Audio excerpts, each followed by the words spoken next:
Okay, so now that we've covered the difference between the typewriter tool and the text box tool, we covered the difference between groups and snapshots. Let's go make a few icons and we can see how they work.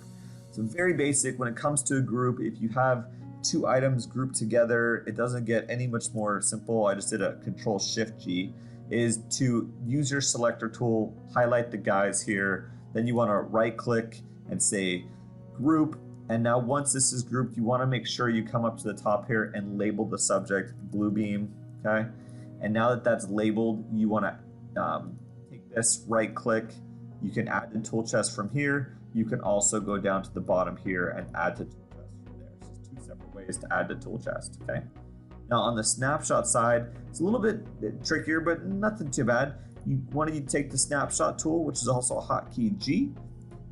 You don't have to get perfect, but you have to get, and once it clears, you want to hit paste, right click, hit paste. Now same thing, you want to give this a label, Bluebeam. I'm just going to put snapshot. Okay. Now that that's done, you right click, add to tool chest. You definitely want to make sure that, you know, when you're building these, you're building them in the right scale, so that the drawing knows that. So down here you can see there is a Bluebeam group, and this is a Bluebeam snapshot. Now you are going to see a little bit of a difference here. I'll show you one of the differences is when I use a Bluebeam group.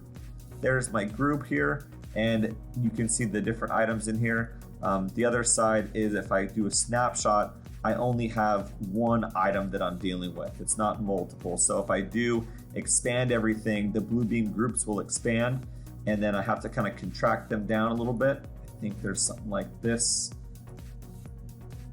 Haven't quite figured that out yet, but you do have to contract those. I know there's a special way to make them smaller, or at least to contract all the icons in the group.